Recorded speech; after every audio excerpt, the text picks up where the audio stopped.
히브리서 2장 10절에서 13절까지 우리 한 목소리로 봉독합니다. 시작. 그러므로 만물이 그를 위하고 또한 그로 말미암은 이가 많은 아들들을 이끌어 영광에 들어가게 하시는 이래 그들의 구원의 창시자를 고난을 통하여 온전하게 하심이 합당하도다. 거룩하게 하시는 이와 거룩하게 함을 입은 자들이 다 한 근원에서 난지라.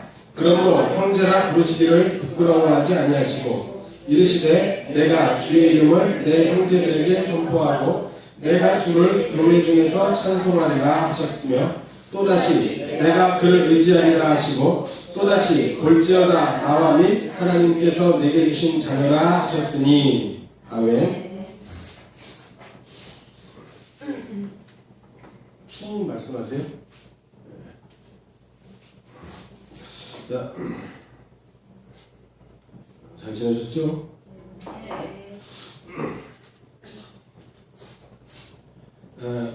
오늘 우리가 함께 읽은 본문, 지난주하고 계속 이어진 지난주에 우리가 했던 거 잠깐 기억해보면요, 죽음을 맛보려 하셨다. 죽음을 맛보심에 대해서 우리가 얘기했습니다. 예수님이 죽음을 맛보심, 그게 왜 그렇게 중요한가? 그리고 그분의 죽음을 맛보심이 도대체 어떻게 우리에게 적용이 가능한가라는 이야기입니다. 오늘 본문은 그 얘기예요. 남이 죽었는데 왜 내가 죽은 걸로 인정이 되는가 하는 이야기입니다. 왜 그렇죠? 오늘 그 이야기를 뭐라고 하냐면 형제라는 말로 설명을 합니다. 오늘 제목은 형제입니다. 형제라는 말로 설명을 해요. 자, 형제에 대해서 한번 생각해 봅시다. 형제이기 때문에 이게 하나라는 겁니다. 형제면 하나라는 겁니다. 정말 형제는 하나입니까? 형제들 하나예요? 저기 삼성가의 형제들은 죽는 날까지 소송하고 싸웠는데 그죠? 서로 재산 남겨야겠다고 싸웠는데 여러분 형제는 하나예요? 오늘 이 성경에서 말하는 형제는 무엇인가? 다시 말하면 구원받은 주의 백성들은 아들이신 예수님과 하나라는 겁니다. 그래서 그걸 형제라고 성경은 얘기합니다. 이 형제가 뭔가 생각해봅시다. 성경에도 형제가 나와요. 형제가 나오는데 두 가지만 여러분들 예만 한번 보시면 됩니다. 먼저 아브라함이 아들을 낳는데 형제죠. 먼저 누구를 낳습니까? 이스마엘을 낳죠. 또 그 다음에 이삭을 낳죠. 둘이 형제입니까? 형제 아니에요? 우리 생각에는 그냥 형제인데 배달은 형제인데 성경은 그걸 형제로 인정합니까? 인정하지 않습니까? 왜 인정하지 않죠? 배가 달라서요? 아니죠. 배가 다르지 않아요. 씨가 달라요.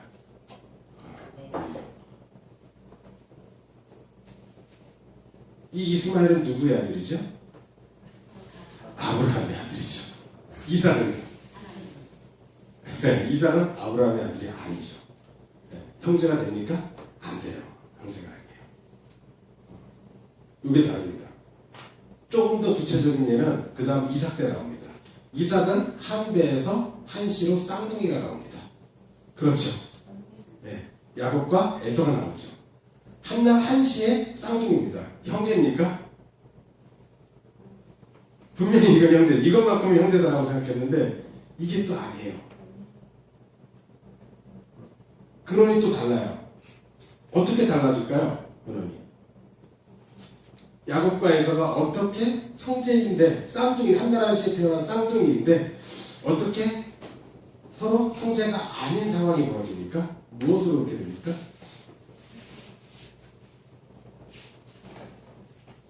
어떤 사건이 있었죠. 뭐 사건은 많았어요. 파죽도 있었고 뭐도 있었고. 근데 이때까지는 해도 이게 문제가 되지 않습니다. 진짜 중요한 사건은 야복강에서 일어납니다. 야복강에서 야곱이 하나님께 맞아 죽습니다. 그리고 야곱이 무엇으로 태어납니까? 이스라엘로 태어납니다.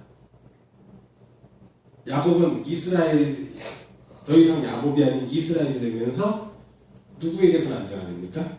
하나님께로 난자가 되는 겁니다. 더 이상 형제가 아니에요. 달라요. 다시 말하면 여러분 형제라는 개념을 먼저 생각해봅시다. 형제는 뭡니까? 하나에서 났어야 형제입니다. 하나에서 났는가? 씨가 같은가? 라는 걸 성경에서 형제라고 합니다. 오늘 예수님과 구원받은 백성들이 형제라고 한다면 모두 다 어디에서 나야 됩니까? 예수님이 어떻게 나셨어요? 사람에게서 났어요? 아니면 성령으로 하나님으로부터 나오셨어요? 그렇죠. 예수님이 이 말씀을 유대인들이 이해하지 못했습니다. 너희들은 땅에서 났고 나는 하늘에서 났다라고 하니까 네 아버지가 목수 요셉인 것도 알고 네가 나사렛에 사는 것도 알고 네 형제들도 알고 있는데 무슨 헛소리냐라고 하는 겁니다. 근데 예수님은 아시는 겁니다. 자신은 사람에게서 나지 않고 하늘에게서 났다는 겁니다. 마리아의 몸은 통로가 되는 것이죠. 그래서 무슨 동정녀 마리아니 성모 마리아니 말도 안 되는 소리예요. 마리아도 예수님의 피의 혜택을 받아야 되는 죄인입니다. 그렇죠? 예. 그냥 통로에 불과해요. 정말 예수님은 성령으로 말미암아 태어나신 분이 성령으로 잉태되어 나신 분이고 하나님께로서 온 자라고 성경이 밝히고 있죠. 그러면 자, 무엇을 좀 생각해 봐야 되는가 하면 이제 이런 게 형제구나 라는 걸 여러분들이 먼저 모르세요. 한번 보세요. 형제는 하나에서 나와야 된다. 오늘 본문에 뭐라고 그러냐면 11절에 보시면 거룩하게 하시는 이와 거룩하게 함을 입은 자들이 다 한 근원에서 난지라. 그러므로 형제라 부르시기를 부끄러워하지 아니하시고 예수님과 예수님의 백성들이 형제가 되는 것은 한 근원에서 태어났기 때문이다 라는 거예요. 태어났기 때문이다. 한 근원에 있으면 어디서 태어났습니까? 저 성령으로 났죠. 예, 이것 이외에는 방법이 없어요. 예수님과 형제가 되는 방법은. 아무리 예수님과 형제라고 우려봤자 저는 예수님 우리 형제십니다. 아무리 떠들어봤자 형제가 그렇게 해서 되는 게 아니라 그렇게 형제 하나님으로부터 성령으로부터 나야만 형제가 됩니다. 주도권이 없어요. 인간에게는 예수님과 형제될 수 있는 어떤 방법도 주도권도 없다는 것. 그럼 어떤 방법만 있는가? 아니면 예수님이 먼저 성령을 받으신 예수님께서 성령으로 세례를 주시는 예수님께서 그 성령을 주셔야만 그 자가 예수님의 형제로 태어나게 되는 겁니다. 그 방법밖에 없어요. 그렇게 된다면 바로 이게 여러분 성경과 복음의 핵심이 되는 문제인데 바로 이것들을 사람들이 기분 나빠합니다. 그렇죠? 자신이 하나님 예수님과 형제, 다시 말하면 자신이 구원받을 수 있는 어떠한 방법도 없다라는 것 자체가 이게 정말 열받는 정도가 아니라 참 보람먹고 뭐라 합니까? 이게 살기 싫어지는 거예요. 그래서 사람들이 목사님 설교를 들으면 꼭 자살해야 될 것 같습니다. 아무 의미 없습니다. 라는 얘기를 하는데 왜 그렇습니까?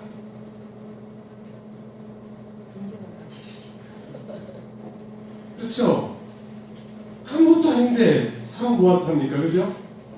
아무리 먹구름쳐도 안 된다는데 그 무의미입니까? 차라리 빨리 자살해버리지. 그죠? 네. 그런 얘기들이 나오고 여러분 이런 생각이 이런 결론에 아마 성도랄지라도 다 이러한 결론에 한 번쯤은 도달해봤을 거예요. 그죠?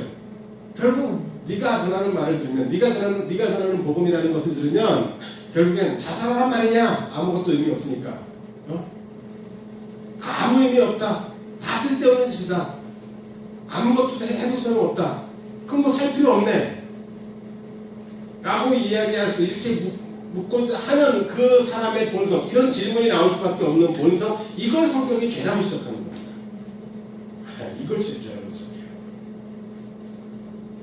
왜 이게 죄가 됩니까? 결국 내가 내 뜻대로 할 수 없는 이상 더 이상 나는 그건 존재하기도 싫다는 겁니다. 그게 욥기에서 나오는 이야기예요. 욥이 이렇게 고난받게 하고 이렇게 두들겨 팰 거를 왜 만들었습니까? 라고 하는 겁니다. 생일을 져줘야죠. 죽일 거면 왜 만듭니까? 라는 얘기예요. 죽일 건데 왜 살려놨습니까? 라는 얘기입니다. 그런 입장 자체를 성경이 죄라고 규정합니다. 그러니까 더 이상 성경에서 말하는 죄는 윤리적 도덕적 차원이 전혀 아닙니다. 때로는 윤리와 도덕이 죄가 됩니다. 비윤리와 비도덕만 죄가 되는 것이 아니라 윤리와 도덕이 죄가 됩니다. 그러니까 여러분 확실하게 구별하셔야 됩니다. 신앙인가 윤리인가. 오늘날 교회는 윤리적인 사람, 도덕적인 사람을 만드는 것이 성경의 목적이고 그들의 신앙의 목적이라고 생각하는데, 그것이 만약에 비신앙이라면 어떻게 하시겠습니까?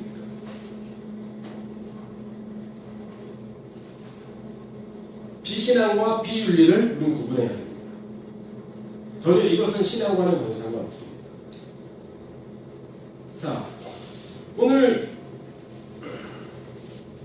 그래서 한 근원에서 나지 아니하면, 이 이야기를 요한복음에서는 예수님은 니고데모를 얘기하셨죠. 니고데모라는 율법학자, 바리새인이고 율법학자인 니고데모, 똑똑한 사람이죠. 성경을 줄줄줄줄 외는 사람입니다. 이걸 가르치는 사람입니다. 성경을.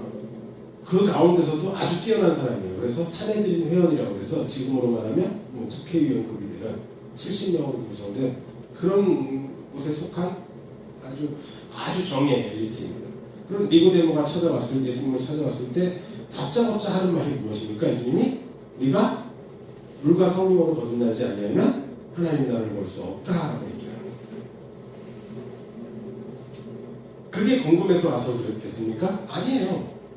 니고데모는 왜 왔겠습니까? 니고데모는 지금까지 뭐에 인생을 어디에다 거는 사람인가 하면 하나님의 율법과 말씀을 지키는 데다가 그 지킴으로 인하여 하나님께 복을 받고 하나님께 구원을 받는 그러한 삶에다가 올인한 사람이 바로 니고데모이거든요. 근데 그 니고데모가 찾아오자마자 예수님이 하는 말씀은 무엇인가 하면 네가 하는 짓 다 쓸데없는 짓이라는 얘기입니다. 뭔 별짓 다 해도 소용없고 위에서 성령으로 나지 아니하면 하나님 나라 볼 수 없다는 겁니다. 너 쓸데없는 짓 하고 있다는 얘기입니다. 니고데모는 그 말에 전혀 의미를 깨닫지 못해요. 이게 무슨 소리입니까? 다시 난다니요. 엄마 뱃속에 다시 들어갔다 태어나야 됩니까? 라고 묻는 겁니다. 거기에 대해서 예수님이 뭐라고 그럽니까? 넌 이스라엘 성경 선생이면서 이스라엘 선생이라고 해서 이걸 모르냐? 라고 얘기합니다. 그러니까 뭔가 근본적으로 다 잘못되어 있다는 얘기죠. 이걸 모르냐? 결국 나중에 예수님이 죽고 부활할 때까지 그 누구도 알지 못합니다. 부활하셔서 예수님께서 자신의 성령을 부어주셨을 때 비로소 사람들이 알아가기 시작합니다. 그러니까 여러분 복음을 안다라는 것, 내가 구원받은 백성이구나 라는 것을 우리가 안다는 것 자체가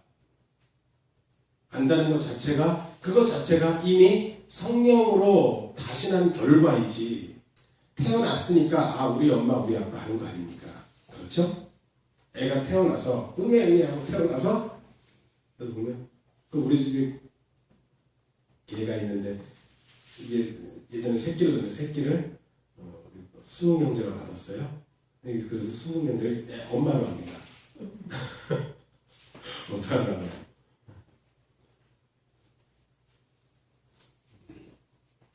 이것처럼 우리가 다시 태어난 결과, 거듭나서 다시 태어난 결과로 인해서 그래서 우리가 하나님을 아버지라고 부를 수 있는 것이고, 그 결과로 근데 오늘날 교회에서 가르치면 어떻게 해요? 내가 가가지고 저 양반이 마치 뭐와 같아요? 하나님이 어떤 분이에요? 천국도 갖고 계신 분이고 부자입니다. 지옥도 갖고 계시고, 그 양반한테 잘못 보이면 지옥 가고 그 양반한테 잘 보이면 천국 가고 복도 받아요. 그러니까 어떻게 하겠다? 가서 뭐라 그래요? 내가 당신 아들 하겠습니다 라고 와서 거기서 재롱 좀 부리고 이렇게 하면 그러면 아들이 되는 줄 알고 있어요. 그러면 이걸 가르쳐요. 이건 뭐와 같아요? 저기 삼성 이건희 회장한테 가서 어떻게 해요? 제가 오늘부터 당신 아들 하겠습니다. 그럼 이건희 회장이 받아줄까요? 그 재산이 얼마 많은지 세금만 6조 원이요? 6조라고 그런가요? 그죠? 예, 세금만이요. 삼성 세금만. 그 이재용 부회장이 상속세만 6조 원인가 했는데요. 조라는 단위를 여러분 세금만 그런 집에 가서 제가 오늘부터 아들 하겠습니다 한다고 아들 받아줍니까? 이건 말도 안 되죠. 어떻게 해야 아들이 됩니까? 어떻게 해야 삼성의 후계자가 될까요? 그렇죠. 이건 회장이 와서 낳든지 아니면 최소한 어떻게 해야 돼요? 너는 내 아들이다. 오늘날 내가 너를 낳았노라. 뭐 이래야지 아들이 되는 겁니다. 우리가 되고 싶다고 되는 게 아니에요. 근데 사람들이 이걸 인정하기 싫어요. 이렇다고 얘기를 하면 이것이 구원의 현실이고 이것이 하나님의 백성의 현실이라고 성경이 얘기한다고 전하면 사람들이 그것을 싫어합니다. 왜요? 자기한테 선택권이 없어요.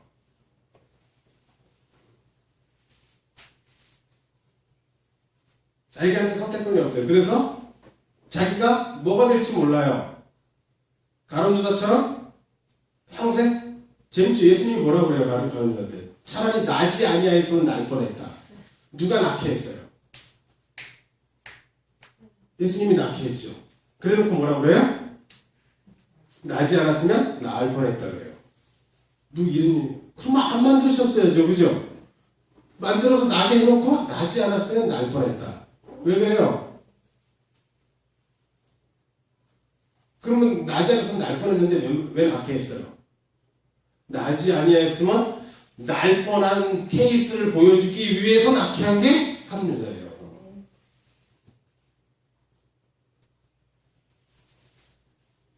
그거 고스란히 보여주고 가는 게 가룟유다의 인생인 겁니다.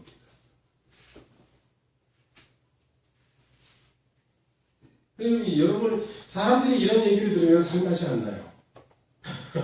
살맛 안 나요. 이걸 받아들이기란 살맛이 안 나요. 제가 이런 설명들을 왜 장황하게 하는가 하면 오늘 이 죽음이 무엇인가에 대해서 먼저 우리가 좀 이해를 하고 넘어가야 돼요. 여러분, 선악과를 먹는 날에는 정녕 죽으리라 했어요. 죽었습니까? 안 죽었습니까? 죽었어요? 안 죽었어요? 안 죽었죠. 아유, 살다가 죽었잖아요. 아니, 과연 그게 죽음인가? 아니, 먹었으면 바로 하면서 뭐 이렇게 죽었든지 이것도 아니고 분명히 먹는 날에는 죽으리라 그랬는데 그날엔 죽지도 않고 한 천년 가까이 더 살다 죽었거든요. 아담도. 그러면 하나님 말씀이 틀렸습니까? 하나님이 먹는 날에는 죽는다 그랬으면 그 먹은 그날에 죽어야 돼요? 죽지 말아야 돼요? 죽어야 되잖아요. 그러면 이렇게 생각해 볼 수 있습니다. 그 선악과를 먹는 날에는 정녕 죽으리라 했으니까 우리가 해석하는 게 먼저가 아니라 그 환경에서 하나님의 말씀이 먼저죠. 말씀대로 적용을 해보면 먹은 순간 아담은 죽었답니까? 죽지 않았답니까? 죽었다가 되죠. 이해되세요? 네, 하나님께서 먹는 날에 정녕 죽으리라 했으니까 이걸 먹었어요. 아담과 하와가. 그러면 죽은 거예요? 안 죽은 거예요? 이게 죽은 겁니다. 그럼 우리는 뭘 해야 되는가 하면 죽은 것과 산 것의 차이를 여기서 찾아보면 됩니다. 그러면 이게 죽은 거구나라고 할 수 있어요.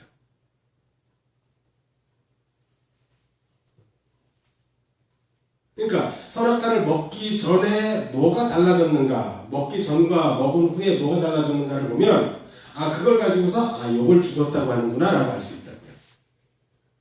무슨 얘기인지 아시겠죠? 하나님께서 정녕 죽으리라 했으니까 인간들은 하나님 말씀을 먹같이 알아요. 그래서 하나님이 죽으리라 했는데 그 죽은 걸로 인정 안 합니다. 오늘날 신앙은요. 기껏 인정하는 게 그래서 오래오래 살다가 늙어서 죽으면 죽은 겁니다. 이렇게밖에 인정 안 해요. 근데 그것이 아니라 먼저 이 말씀이 하나님 말씀은 하나도 땅에 떨어지지 않죠. 네. 그러니 하나님께서 먹는 날에 정녕 죽으리라 했으면 죽은 거잖아요. 먹었으니까 죽은 거예요. 이 죽은 것과 먹기 전의 상태가 산 거죠. 산 것과 죽은 것을 비교해보면 이게 죽은 것이, 이걸 성경이 죽음이라고 하고 이것을 산 거라고 하는 걸 알 거 아닙니까? 그 얘기입니다. 그러면 뭐가 다른가 한번 봅시다.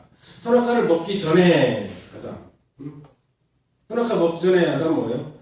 동산 중앙에 생명나무와 선악을 알게 한 나무가 있고 그 나무 주위를 먹진 않고 여전히 맴돌고 있는 사람. 요건 뭡니까? 살아있는 사람이죠. 요걸 하나님이 요것만 사람이라고 해요. 근데 아담이 가서 선악과를 따서 먹었어요.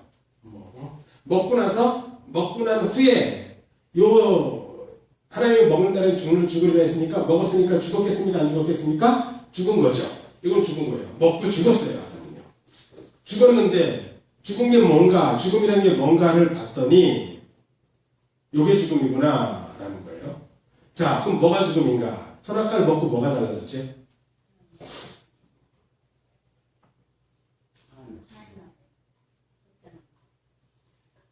쫓겨난 거예요. 그럼 쫓겨나면 죽는 거다.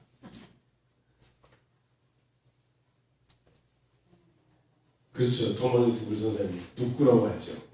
예. 그전에는 뭐하고 다녔어요? 벌금 먹고 다녔죠. 벌금 먹고 다녔죠. 누가 베껴놨어요? 예. 누가 베껴놨어요? 근데 벗은 게 부끄러웠어요? 부끄럽지 않았어요? 안 부끄러웠죠. 안 부끄러웠죠. 근데 부끄럽지 않은 인간이 갑자기 부끄러워졌다. 왜 부끄러워졌죠?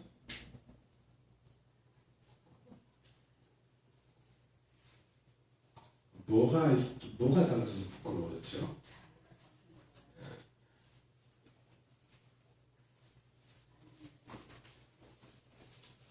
자, 우리 애견들 옷 입혀갖고 다니는데 옷 벗겨놓으면 부끄러워합니까? 안 부끄러워하죠. 근데 사람은 왜 부끄러워해요? 뭐가 부끄럽죠? 쉽게 말해서 여러분, 사람이 부끄러워하기 시작한다는 건 뭐가 생겼는가 하면 나라는 게 생겼어요. 나라는 게. 나. 그게 뭔지 모르는데 그런 것이 생겼어요. 다시 말하면 지금 이 부끄러움. 전에는 자, 이 생각을 해봅시다. 전에는 사람이 선악과를 먹기 전에는 그가 베껴놨어요. 베껴놨는데 부끄러워하지 않아요. 왜 부끄러워하지 않아요? 다시 말하면 제가 팔을 확 걷어붙였어요. 걷어붙였더니 팔이 부끄러워할까요? 부끄러워하지 않을까요? 내 팔이 아유 이상하게 그냥 팔뚝을 다 내놓고 부끄러워 이래요? 안 그래요? 안 그렇죠.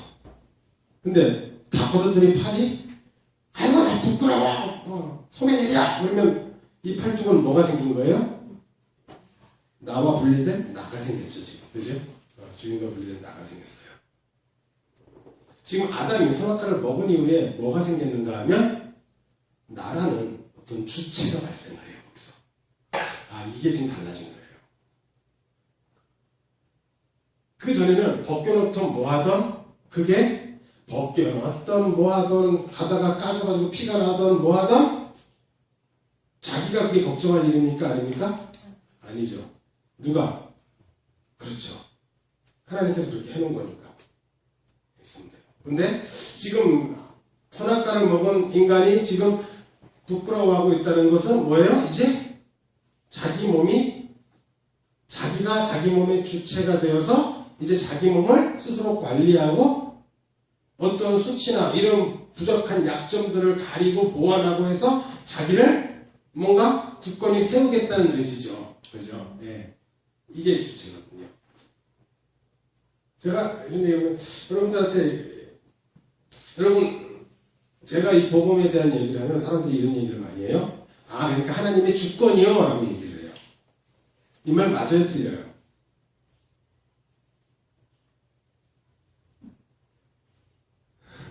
하나님의 주권 얘기예요? 하나님의 주권은 칼빈도 얘기하고 다 얘기했거든요. 대표적으로 칼빈이 하나님의 주권 사상. 그죠? 칼빈이 하나님의 주권 사상. 그죠? 흔히 말해서 토기장이가 자기 마음대로 비했을 거라도 선했을 걸 만드는 게 마음대로 하는 건 아니냐? 그러면서 하나님의 주권 사상이라고 내어놓는데 여러분 이 주권 사상 저는 기독교 사상 중에서 가장 마귀적인 것이 하나님의 주권 사상이에요. 왜? 너무 교묘해서. 자, 오늘 요거 하나 놓고 하세요. 주권 사상, 하나님의 주권이라는 말이 왜 틀렸는가를 생각해 봅시다. 하나님의 주권이 왜 잘못되었는가? 왜 이게 마귀적인가? 맞죠? 그게 맞잖아요, 목사님. 하나님이 주인이고, 그죠? 주인이고, 주인 마음대로 한다는데, 그러면 우리가 인정하면 되잖아요, 그죠? 이게 주권 사상이에요. 여기서 뭐가 발생을 하죠? 자, 이거 보세요. 주권이라는 건, 예를 들어서, 여기에, 저희, 총 10명이 있다고 합시다. 여기에 저까지 해서 10명이 있어요. 10명이 있으면, 개체가 몇 개예요? 10개의 개체가 있죠. 10개의 개체가 있는데, 그 중에서 그 10개의 개체 중에, 그 중에서 있는 박 목사를, 당신을 주인으로 인정합니다. 이게 뭐예요? 주권 사상이에요. 그러니까 주권 사상에서는 개별의 개체가 다 인정이 돼요. 박 목사도 하나의 개체고, 전도사님도 하나의 개체고, 그죠? 그리고 보석이도 하나의 개체고, 진이도 하나의 개체고, 하나의 개체예요. 다 주체를 가진 개체예요. 개체인데 그들이 어떻게 해요? 예, 오늘부터 당신이 주인하는 걸로 내가 인정해 드릴게요. 라는 게 주권 사상이에요.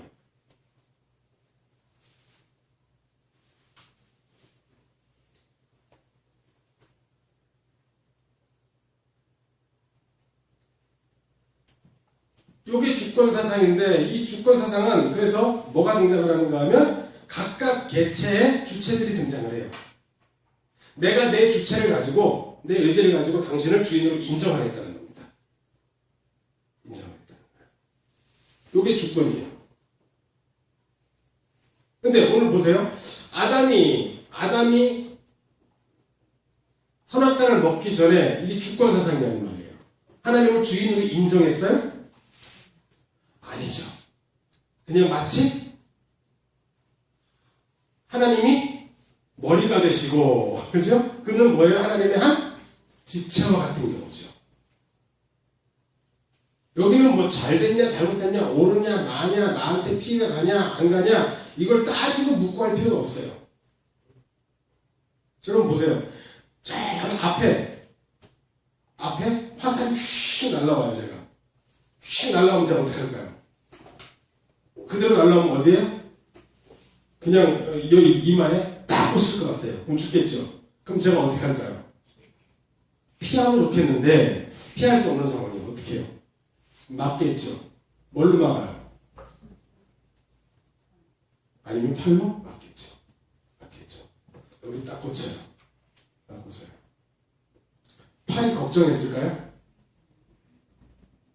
저 화살 맞으면 나 아픈데로 걱정했을까요? 팔이? 이제 팔 병신된다. 걱정해 안 해요? 팔은 걱정 안 하죠. 지금 내가 더 중요한 것을 보호하기 위해서 팔을 사용했죠. 팔은 주체가 있어요, 없어요? 없어요. 그죠? 주권 사상은 어떻게 돼요? 팔이 주체가 있어요.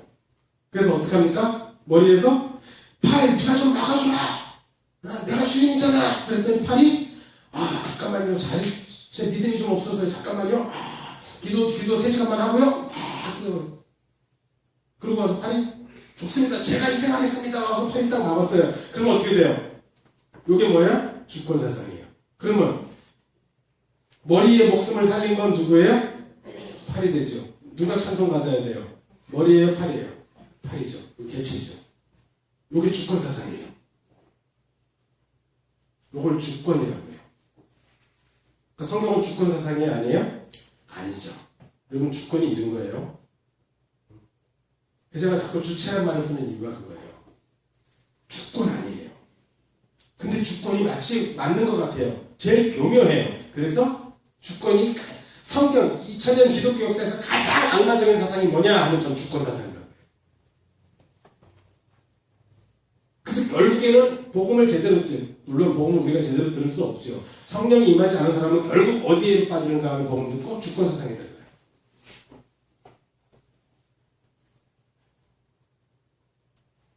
그래서 자기를 부인하고 어떻게 해요? 자기를 부인한 뭐가 있어요? 나. 자기를 부인했어요. 난 나는 자기를 부인합니다. 그럼 부인했어요. 자기를 부인한 누가 있어요? 그 누가 부인했어요? 내가 부인했죠.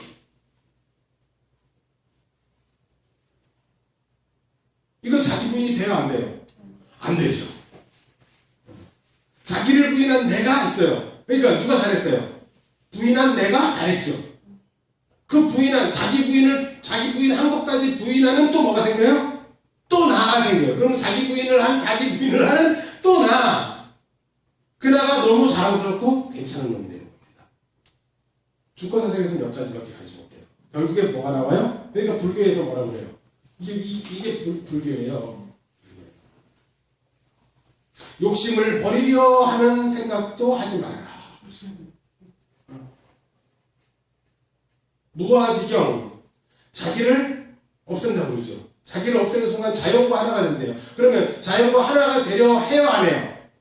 고수들은 그것조차 하지 않는데요. 이게 무슨 말이에요, 이게? 그러니까 보면 오늘 기독교는 불교만도 못해요. 사실 보면 불교가 더 깊어요, 차라리. 그래서 오늘 이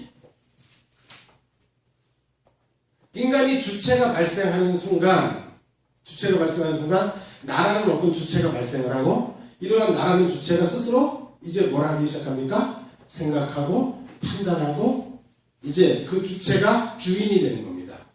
내 몸의 주인이 되고, 그 주체가 스스로 나라는 개체. 그래서 이것들이 창세기에 뭘로 등장하면 사람이 자기 이름이라고 해요. 자기 이름을 낸다. 그래서 하나님의 이름과 사람의 이름이 싸우는 게 구약의 역사예요. 자기 이름. 이게 인간의 주체입니다. 이걸 보고 성경에 뭐라고 한다고요? 죽었다라고 하는 거예요. 자, 선악과를 먹는 날에는 정령 죽는다라고 했을 때 어떤 생각이 있어요? 이게 자기의 주체가 발생을 하고, 이제 더 이상 자기 주체가 자기가 자신의 주인이 되어서 이제 모든 것을 해나가게 되어 있죠. 그래서 자기가 자기의 주인이 되었기 때문에 이 주체는 끊임없이 궁극적으로 누구를 살찌게 하고 누구의 유익을 구합니까? 자신의 유익을 구해요. 요게 선악과를 먹고 달라진 거예요. 하나님 뭐라고 그랬다고요? 정령 죽으리라. 죽으리라 했어요. 죽었어요. 죽은 상태가 이거예요. 자, 여러분 한번 생각해 보세요. 이게 개념이 아주 반대거든요. 자, 우리는 나라는 개념, 나라는 자아와 주체를 가지고서 끊임없이 자기를 위해서 뭔가, 자기를 살리기 위해서 활동하고, 뭔가 자기 위해서 움직이고, 뭔가를 하는 것, 이거를 사람들은 살았다라고 하거든요. 이런 것이 없으면 뭐예요? 어떤 사람만 이런 게 없어요? 툭 차고 가만히 있어요. 응? 어떤 사람만 가만히 있어? 죽은 사람만 가만히 있죠. 이전에 선악과를 먹기 전에 인간은 죽은 거, 우리가 말하는 산 거예요, 죽은 거예요? 죽은 거죠. 이게 죽은 거고, 우리가 보는 입장에서, 사람이 보는 입장에, 세상이 보는 관점에서는 그 전에 게 뭔 거예요? 죽은 거예요, 산 거예요? 이게 죽은 거고, 선악과를 먹고 사람이 죽었어요, 살아났어요? 살아났죠. 이게 살아났어요. 근데 성경은 이걸 뭐라 그래요? 이걸 옛날에 그 죽은 자와 같은 모습이 산 자라고 그리고 산 것 같은 모습이 뭐예요? 죽었다라고 한다는 거예요. 이게 뒤집혔죠. 이거 반대예요. 자, 여기서부터 한번 시작해 봅시다. 자, 이게 오늘 본문의 핵심이 돼요. 오늘 우리 10절에 봅시다. 그러므로 만물이 그를 위하고 또한 그로 말미암은 이가, 만물이 그를 위하고 그로 말미암은 이가 누굽니까? 주님이시죠. 예. 이가 많은 아들들을 이끌어 영광에 들어가게 하시는 일에 그들의 구원의 창시자를 고난을 통하여 온전하게 하심이 합당하도다. 이 온전하다라는 것들은 확증한다는 얘기예요. 거룩하게 하시는 이와 거룩하게 함을 입은 자들이 다 한 근원에서 난지라. 그러므로 형제라 부르시기를 부끄러워 아니하시고. 자, 봅시다. 지금 예수님의 고난을 얘기하거든요. 자, 이미 세상은 다 죽은 자들로 이루어져 있습니까? 산자로 이루어져 있습니까? 100% 죽은 자들이죠. 죽은 자들이라는 증거가 뭡니까? 자신의 주체를 가지고, 자아를 가지고 끊임없이 자기를 위해서 살아가고 뛰어가는 인간들, 이 인간들이 그게 사는 것이 아니라 성경은 그것을 죽은 걸로 본다는 거예요. 이게 죽은 거예요. 이 죽은 자들 상태, 여기에서 누가, 예수님이 여기에서 어떤 일을 벌이시는가 하면 구원의 창시자라고 그러죠. 오늘 구원의 창시자, 구원의 대장, 뭔가 구원을 발생시키는 분을 얘기해요. 구원을 발생시키는 분이 구원을 발생시키기 위해서, 구원이라는 것은 말 그대로 없는 데서 있게 하시고 죽은 자를 살리시고 없는 것을 있는 것처럼 부르시는 거, 이게 성경에 나오는 이게 구원의 창시자거든요. 그러니까 없는 데서 일어나고 죽은 데서 살아나는 거예요. 새롭게 발생되는 거예요. 새롭게 발생되는 이 구원의 창시자가 이 구원을 발생시키기 위해서 어떤 일을 하는가 하면 오늘 고난을 받는다는 겁니다. 그리고 죽음을 맛본다는 거예요. 이것을 통해서 자기 예수님의 구원받은 백성들이 발생을 한다는 얘기입니다. 그러면 이게 왜 어떻게 이렇게 발생을 하는가? 자, 예수님이 이 죽음으로 가득 찬 죽음의 세상, 뒤에 가보면은 이 사단이, 마귀가 죽기를 무서워하는 자들, 그런 자들을 평생의 종로로 시키면서 꽉 붙잡고 있다고 그래요. 다시 말하면 이 죽음의 권세로 마귀가 꽉 붙들고 있다는 거예요. 이건 무슨 말이냐면 이 죽음이라는 건 이 마귀 안에, 사단의 세력 안에 마치 사단의 꼭두가시처럼 꽉 붙잡혀 있는 상태라는 겁니다. 자, 이게 무슨 말인가 하면 예수님께서 세상에 오시죠. 예수님께서 세상에 오시는데 뭘 하러 오시는가 하면 죽음을 맛보려 하는 거죠. 죽으러 오셨다는 겁니다. 죽으러 오셔서 그분이 죽으심으로 인해서 어떤 일이 발생하는가 하면 구원이 발생하는데, 자, 예수님이 죽음을 발생하는 걸 또 오늘 본문에 뭐라고 하냐면 고난을 통하여 온전하게 했다라고 얘기합니다. 자, 예수님이 우리와 똑같은 육체를 입고 왔어요. 왔는데 이분이 구원을 발생시키기 위해서 해야 되는 일이 그냥 야, 너 구원해 구원시키는 것이 아니라 어떤 일을 벌이는가 하면 고난을 받아요. 그리고 죽음을 맛봐요. 그러면 고난을 받고 죽음을 맛보는 게 무슨 의미가 있는가? 예수님이 고난을 받아요. 고난을 받는데, 자, 우리가 고난에 대해서 계속 성경에서 많은 고난에 대한 얘기가 많이 나오는데 항상 하나님 말씀으로 고난이 따라붙죠. 왜 고난이 따라붙습니까? 우리 욥기에서 잘 아실 거예요. 욥에게 고난이 따라붙는 이유가 뭐죠? 고난 주는 이유가 뭐예요? 욥에게 뭐 때문에 고난을 주죠? 간단해요. 이런 죽은 데 산다고 하는 겁니다. 산 자인가 죽은 자, 이게 고난입니다. 간단하죠. 왜 욥에게 고난을 줘요? 애매한 고난. 욥이 고난을 받고 뭐라 그래요? 처음에는 가만히 잘 나가는 데 쓰다가 뭐라 그래요? 생일을 저주하고 하나님께 원망하고 불평하죠? 자, 이렇게 원망하고 불평하니까 이거 산 놈이에요? 죽은 놈이에요? 우리는 산 놈이 그러는데 하나님 쪽에서는 뭐가 죽은 놈이에요? 산 놈이에요? 이게 죽은 놈이죠. 그렇죠? 선악과를 먹기 전에 인간은 고난이 오든 뭐가 오든 빨개를 벗겨놓든 뭘 하든 원망해요? 안 해요? 안 해요. 자기 일 아니에요. 나다는 주체가 없어요. 그런데 선악과를 먹은 인간들은 순간적으로 나라는 것이 발생되고 자기라는 주체가 발생되면서 이제 뭐라고 그래요? 하나님을 원망하죠. 어떤 고난이니까? 애매한 고난이거든요. 내가 잘못한 거 없는데 주는 고난. 내가 뭘 잘못했다고 이러십니까? 라고 따지는 고난. 이게 어디서 발생하는가 하면 나라는 주체에서 발생을 해요. 그래서 여러분 성경에서는 끊임없이 뭐라고 하냐면 나라는 주체라는 요것들을 끄집어내는 거예요. 우리 로마서 할 때 했었죠? 뭐라고 그래요? 내가 탐내지 말라 하지 아니했다면 탐심을 알지 못하였으리라 라는 거예요. 이게 무슨 말입니까? 이게 지금 모든 성경에 나오는, 성경은 모두가 명령법이에요. 다 명령이 돼요. 명령이 떨어지는 순간 뭐가 발생을 하는가 하면 주체가 발생을 해요. 탐내지 말라 라고 했어요. 탐내지 말라 라고 했으면 여기서 뭐가 발생을 하는가 하면 주체가 쑥 발생을 하죠. 아까 얘기했잖아요. 자기를 부인해라 라는 말씀이 떨어졌어요.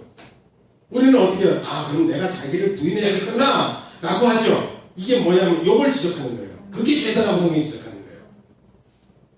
나는 주체가 일어나서 나는 자기를 부인하겠어 라고 살아있는 놈, 그놈.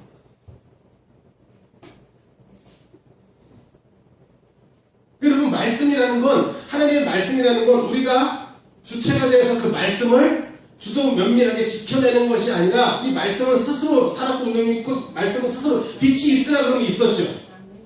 근데 그 차후에 말씀 이후에 완성의 결과로 생겨난 빛이, 하나님이 빛이 있으라는 말씀을 기다리고 순종하려고 기다리다가 생겨났습니까?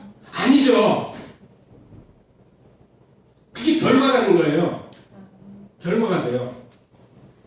그러니까 말씀이라는 거, 하나님의 말씀이라는 거, 하나님께서 명령을 주신, 성경은 다 명령인데 이 명령이 떨어지면 이 명령에 대해서 뭐가 움직이기 시작하는가 하면 주체라는 게 움직이기 시작해요. 그래서 뭐라 그래요? 탐내지 말라 하지 않았다면 내가 뭘 알지 못했다? 탐심이를 알지 못했다. 지금 뭔가 탐심은 뭐예요? 탐내는 마음이죠. 탐내는 마음이라는 어떤 놈이 지금 내 안에 있죠. 이게 따로 있으면 된다는 거예요? 안 된다는 거예요? 안 된다는 얘기라는 거예요. 그걸 죄라고 끄집어내는 거니까요.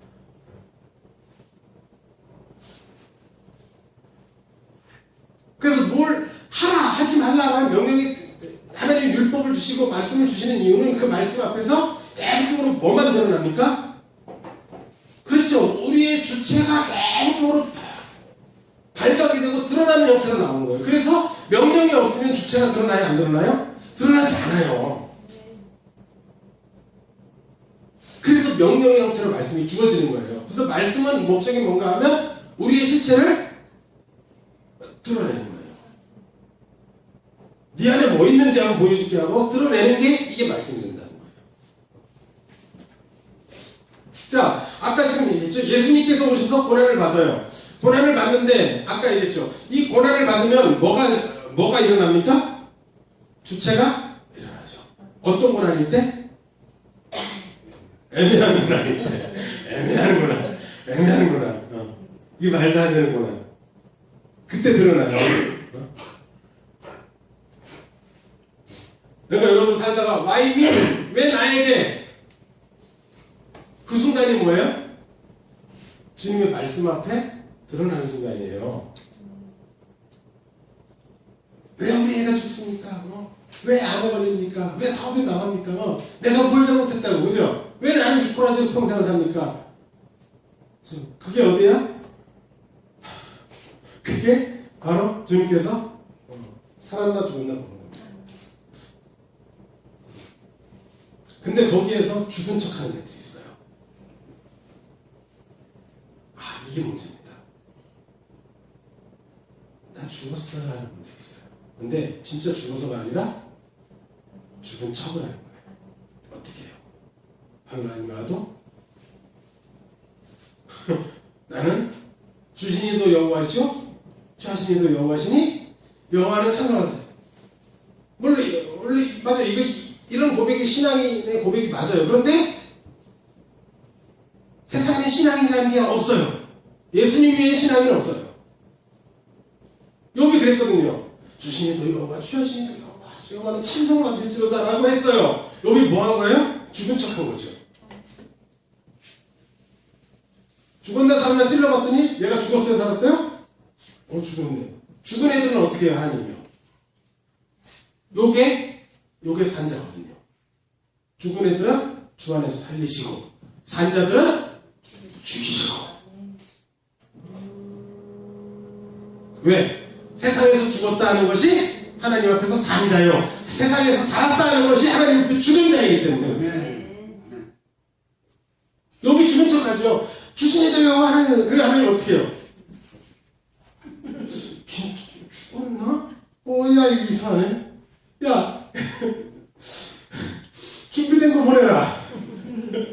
엘리바스, 소바, 빌다, 야 나가서 찔러. 그랬더니 어떻게 해 얘가? 원망하고 하나님은 분야이다. 하나님 그따기로 통치하시면 안 됩니다. 나오는 거예요. 이건 죽은 줄 알았더니 살았네 하고 그놈을 하나님이 찾아오셔서 죽여버리시죠. 이거 살았잖아. 그럼 하나님이 어떻게 해요? 폭풍 가운데 오셔서 어떡합니까? 이게 어디서 살아서 까불어? 꾹 눌러버리시는 거예요. 꾹 눌렀더니 여기서 하나님께 눌려서 확 죽어버리는 것. 이게 구원이에요. 이게 구원이에요.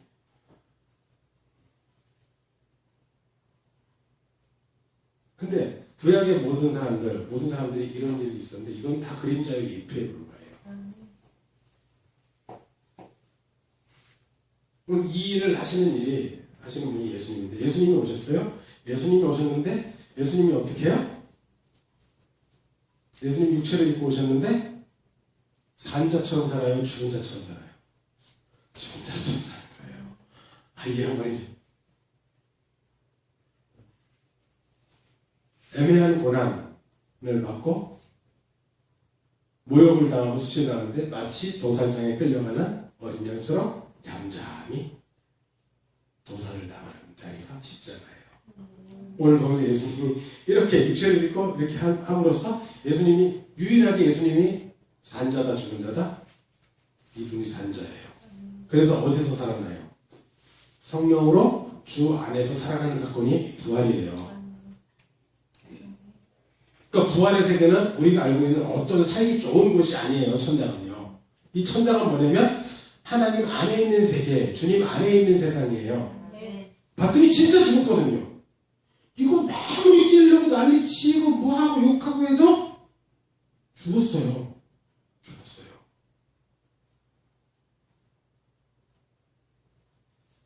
죽기까지 고난을 당하시고, 그래서 뭐라 그래요 오늘? 그 고난 받으심으로, 구원의 창시자를 고난을 받으심으로 어떻게 한대요? 온전하게 하심이 합당하도다 그러는 거예요. 예수님의 고난을 통해서 그분이 온전해지죠. 완전히 죽은 자다. 다시 말하면 이 세상에선 죽은 자가 묵시에서는 산자죠. 드디어 산자 나왔네. 산자는 살았다는 것은 누구에게서 났다는 거예요? 하나님께서 났다는. 그래서 오늘 몇 가지 인용을 하는데요. 12절 13절에 보면 내가 주의 이름을 형제들에게 선포하고 내가 주를 교회 중에 찬송하리라. 이 얘기는 시편 22편에 나오는데 시편 22편은 메시아의 순환시예요. 막 순환을 당하는 내용인데 그 순환을 통해서 내가 자신의 형제들을 구원하겠다라고 하는 이야기를 이렇게 인용한 거예요. 중요한 건 13절에 내가 그를 의지하리라. 이게 이사야 8장의 얘기인데요. 우리 이것만 하나 찾아볼게요. 이사야 한번 찾아봅시다. 이사야서 8장 17절 18절이에요.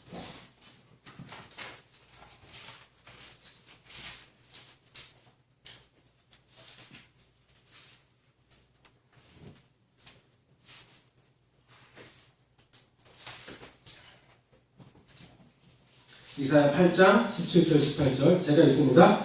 이제 야곱의 집에 대하여 얼굴을 가리시는 여호와를 나는 기다리며 그를 바라보리라. 이걸 뭐라고 번역해놨냐면 나는 여호와를 의지하리라 라고 했어요. 여호와를 의지하리라. 근데 어떤 여호와? 여기 이사야를 딱 써보니까 뭐라고 그래요? 야곱의 집에 대하여 뭘 가려요? 얼굴을 가리시는 여호와를 나는 기다리며. 다시 말하면 어떤 여호와를 의지하는가 하면 야곱의 집을 향하여 얼굴을 가리시는 여호와를 뭐 하겠대요? 의지하겠대요. 자, 이게 중요합니다. 지금 이사야 8장에는 내용이 그거예요. 이스라엘에 대한 심판이에요. 유다에 대한 심판에 대한 내용이에요. 하나님이 유다를 심판하시겠다는 겁니다. 왜 심판할까요? 그런데 심판하는데 여기서 뭐라고 그래요? 나는 야곱의 집에서 내 얼굴을 가리운다. 이게 심판하는 내용인데 하나님께서 예수님도 어땠어요? 나의 하나님 나의 어찌하여 나를 버리셨나이까. 그죠? 하나님이 얼굴을 가리우고 야곱의 집에 대해서 심판을 했어요. 심판을 하는데 그 하나님을 어떻게 하겠대요? 의지하겠대요. 심판하시는, 자기를 심판하는 하나님을 의지하리라 라는 게 이게 지금 이사야 8장에서 나왔던 내용이에요.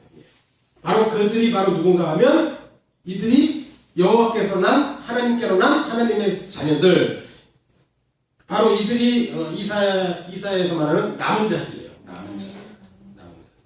보라, 18절, 보라, 나와 및 여호와께서 내게 주신 자녀들이 이스라엘 중에 징조와 예표가 되었나니 이는 시온산에 계신 만군의 여호와께로 말미암은 것이니라. 여호와께로 말미암았다는 거죠. 네, 여호와께로 난 자들이다 라는 거예요.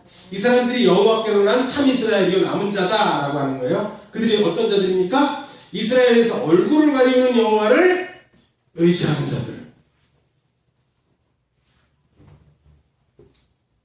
자기 집과 자기 민족을 멸망시키는 이스라엘 군대를 의지하고 그들을 영접하는 라합.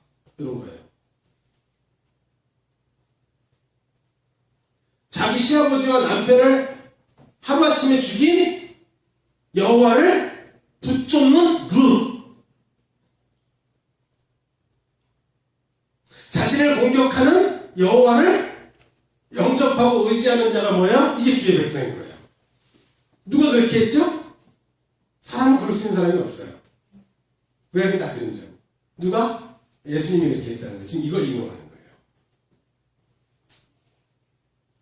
예수님을 향하여 공격하는, 예수님을 향하여 애매한 고난을 통하여 고난과 죽음을 맛보게 하시는 그 하나님을 의지하시는 그분이 뭐가 되는가? 구원의 창시자가 되는 거예요.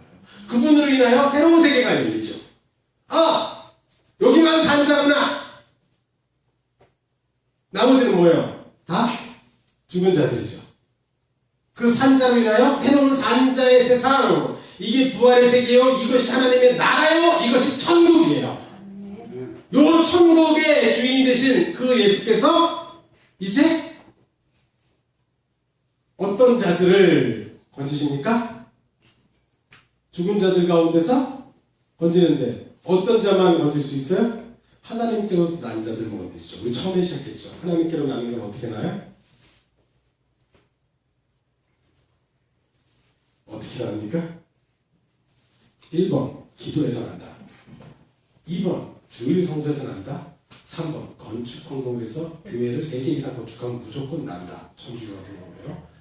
죽은 사람 살려요 그러면. 4번 오직 성령으로 난다. 몇 번이에요? 4번. 4번이에요.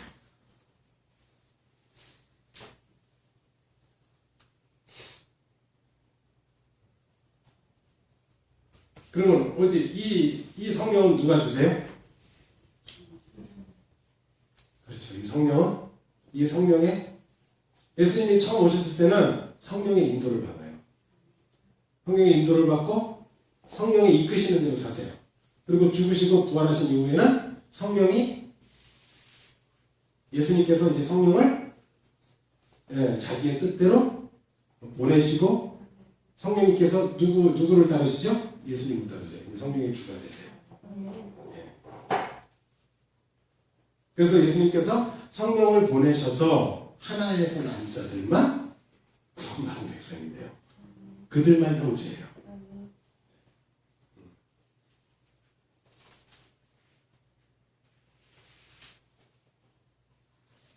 오늘 제목이 형제라 그랬어요. 예수님과 형제되는 것. 이게 구원받은 백성인데 예수님과 형제되는 법은 무엇일까요? 어떻게 하면 예수님과 형제가 돼요? 성령 받아야죠. 성령을 어떻게 받을까요? 어떻게 하면 성령 받아요? 여러분? 답 있어요? 방법 있어요? 없어요? 없어요. 예수님이 주셔야 받아요. 그래서 예수님이 성령을 주셔서 성령을 받은 사람들은 뭐라고요?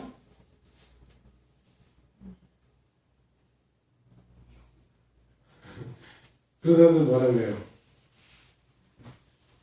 그래서 제가 막 강의나 설교를 하면은 사람들이 나중에 하다 안 되면 저한테 들어가요. 목사님은 그 구원 받았습니까? 그래요. 그럼 전 네 그래요. 네 구원 받았어요. 아니 그걸 목사님은 어떻게 하세요? 아, 성령을 받았기, 성령을 주셔가지고 내가 압니다. 저도 성령 받았거든요. 아, 그건 성령이 아니라 악령입니다.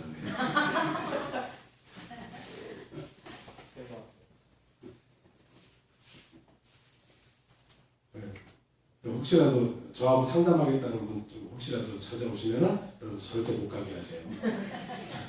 저 이렇게 해서 그래서 그나마 몇 주 나오시는 분들도 저랑 상담하고 싶으면 아무도 안 나와요.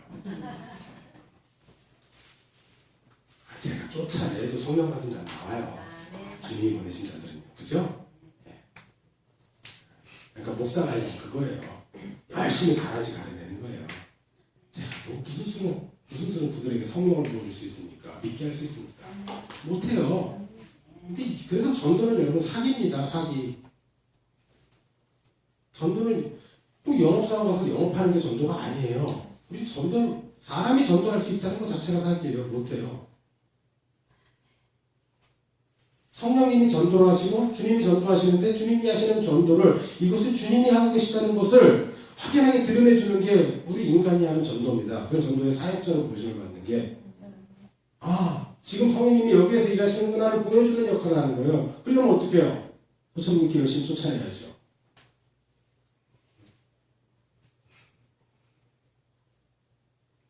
제가 막 구원의 확신 무슨 개떡 같은 소리냐고 그러면 목사님 구원의 확신 있습니까? 그럼 제가 뭐라 그래요? 아멘. 그래요. 있습니다.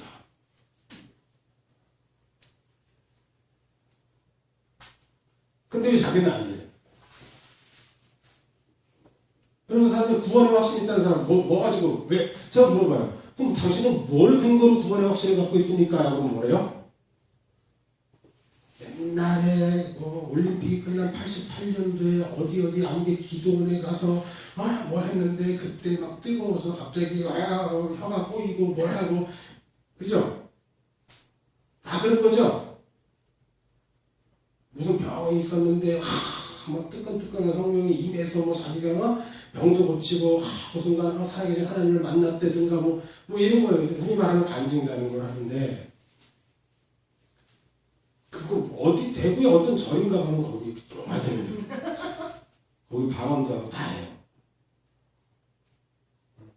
우리 주기도문 하잖아요. 예전에 이거 100번만 빨리 해보세요. 바로 방언 터져요.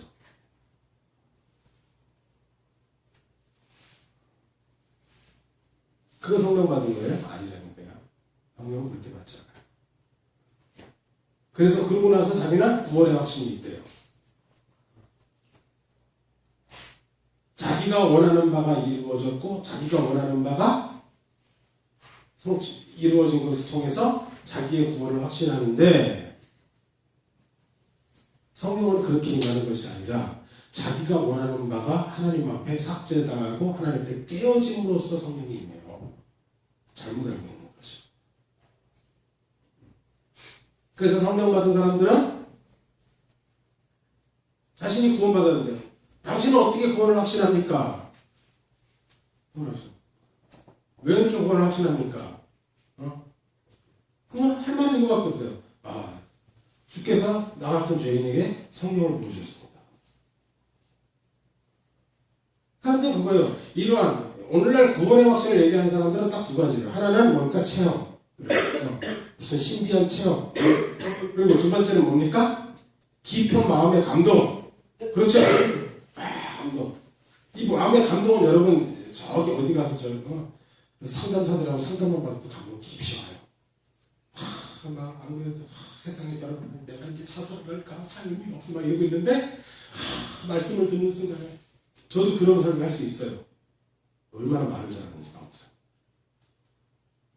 앉아있는 사람 다 불리고 맞아 이렇게 살면 안 돼. 예수님을 믿으면 이거 할 수 있어요. 세 번째는 또 뭐예요? 이제 자기가 이루어놓은 업적.